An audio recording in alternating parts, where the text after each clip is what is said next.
El Evangelio está tomado de San Juan. En aquel tiempo dijo Jesús a sus discípulos: cuando venga el Consolador, que os enviaré del Padre, el Espíritu de verdad que del Padre procede, Él dará testimonio de mí, y vosotros también le daréis, porque estáis conmigo desde el principio. Esto os he dicho, para que no os escandalicéis. Os expulsarán de las sinagogas, y llega la hora en que cualquiera que os dé muerte pensará hacer un servicio a Dios.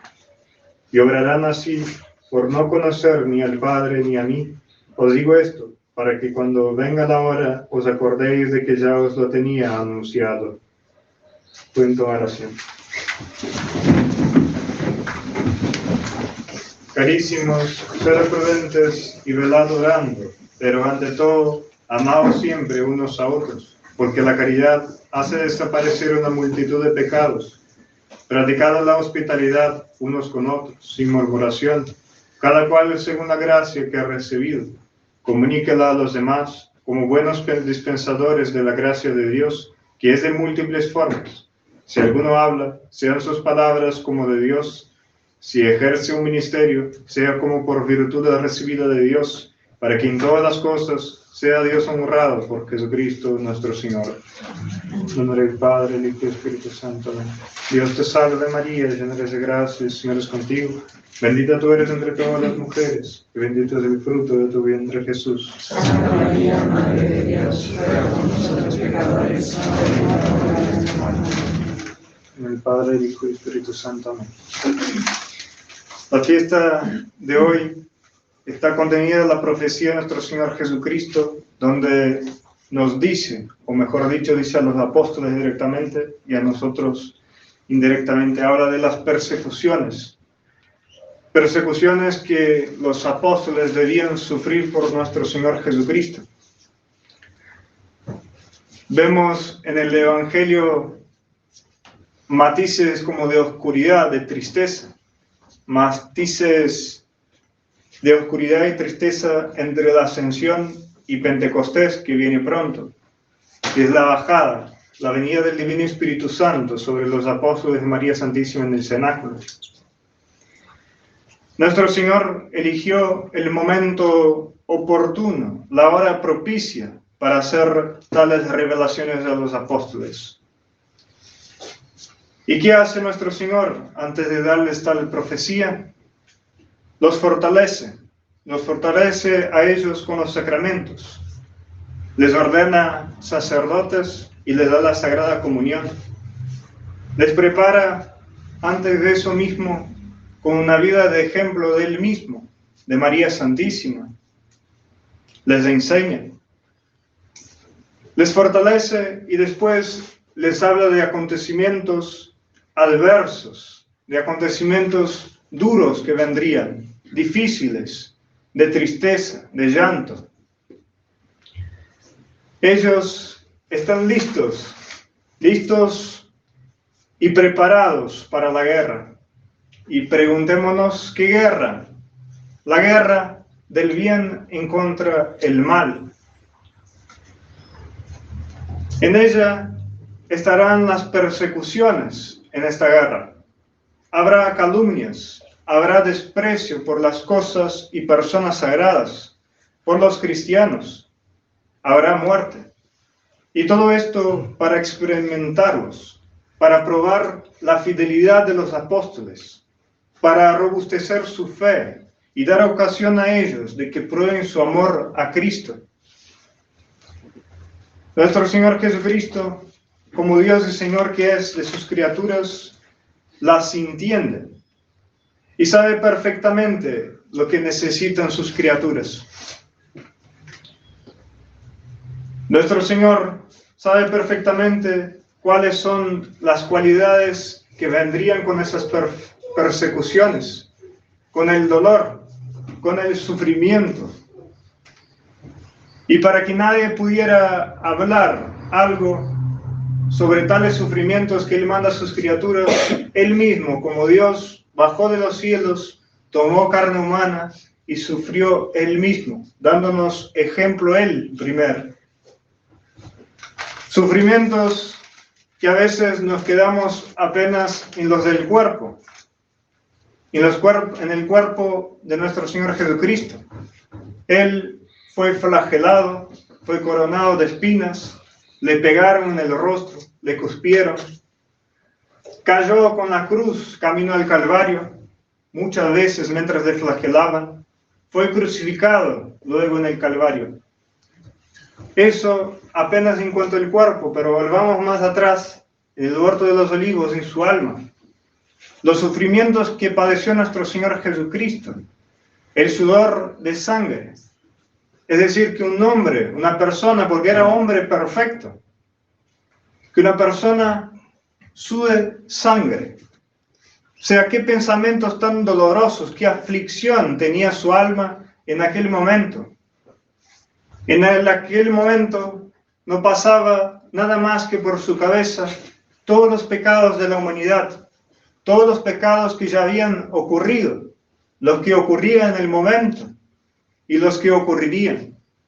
En aquel momento, en la agonía del huerto, él pensaba en nuestros pecados, en los pecados de cada uno de nosotros, nuestras injurias, las veces que le cambiaríamos por un pecado, por un momento de placer ilícito.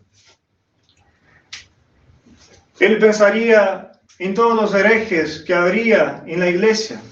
Él sabía perfectamente que Judas le traicionaba. Él sabía a veces que nosotros le traicionábamos, porque a veces nos escandalizamos con el pecado de Judas, pero el pecado de Judas, el problema no fue solo el pecado, sino que no se arrepintió. El pecado de San Pedro fue grandísimo también, pero San Pedro se arrepintió. El pecado de los otros discípulos fue grandísimo, pero ellos se arrepintieron. Y ahí está el gran mal, que no nos arrepintamos.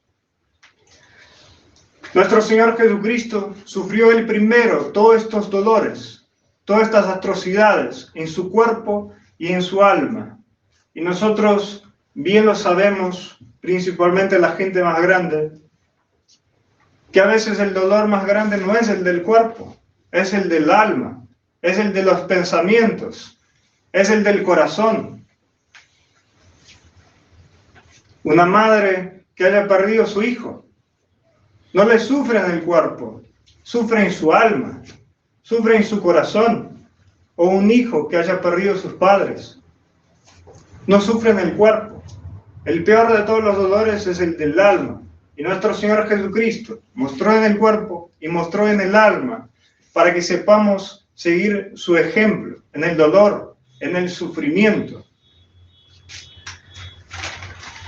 Nuestro Señor sabe perfectamente qué es el dolor, qué es el sufrimiento. Y como dije, sabe perfectamente qué es lo que sus criaturas, nosotros, necesitamos.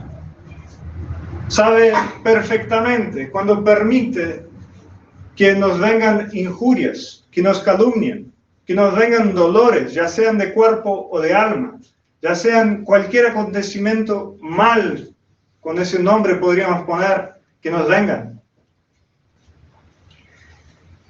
Él sabe perfectamente cuál es la tarea del dolor, cuál es la tarea del sufrimiento, porque a veces uno mira al dolor y es natural a nosotros tener esa repugnancia, ese alejamiento del dolor. Pero el dolor, mandado por Dios, Él como Creador y Señor nuestro, sabe perfectamente por qué los manda.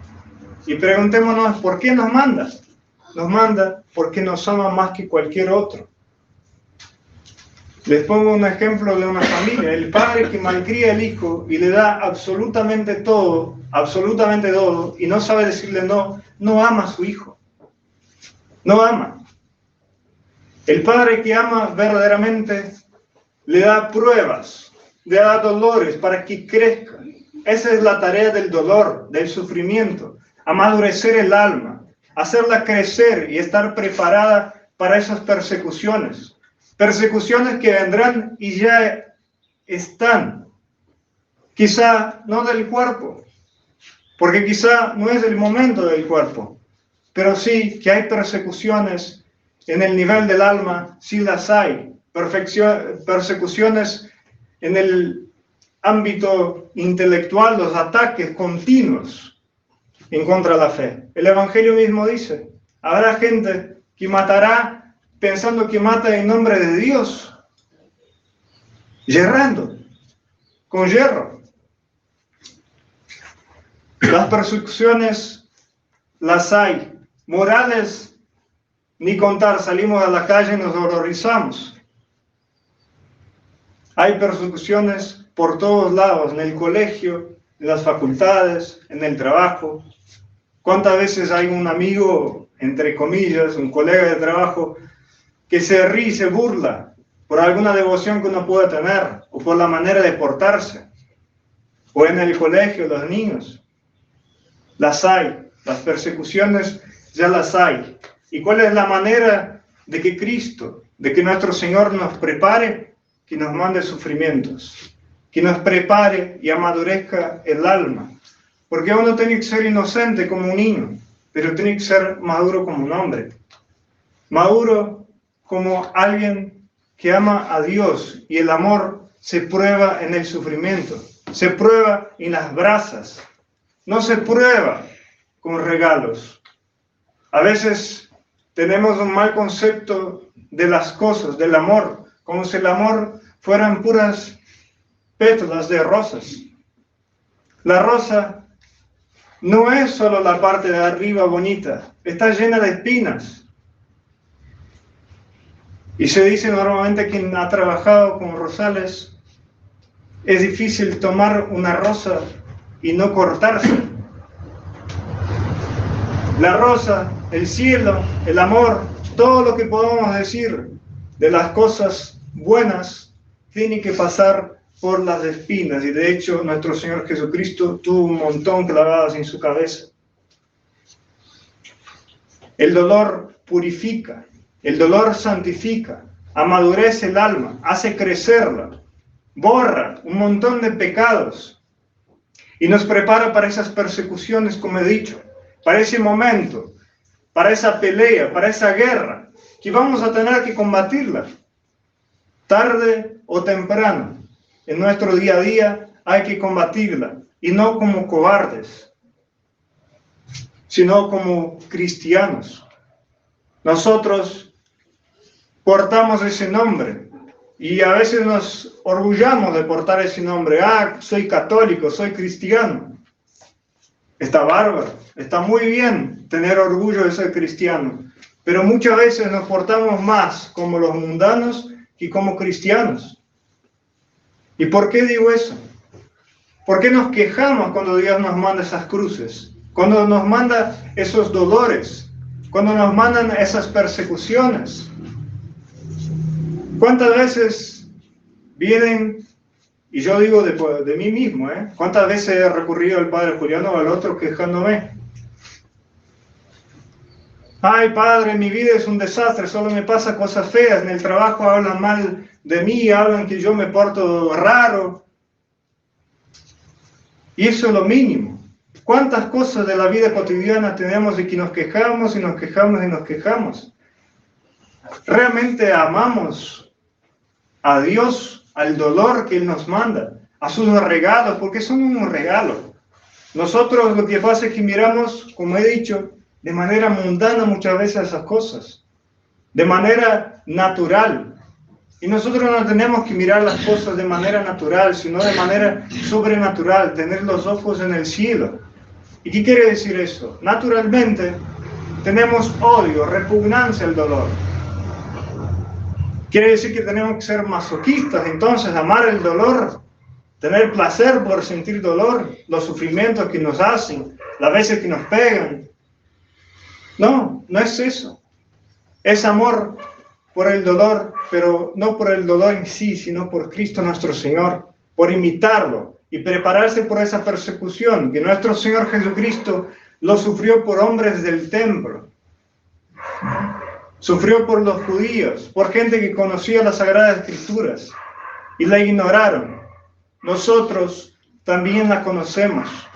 Sabemos que hay profecías, hoy mismo, la de hoy. Nuestro Señor les dice, les profetiza a los apóstoles, vendrán persecuciones, vendrán tiempo de muerte, vendrán tiempos de dolores, vendrán sufrimientos.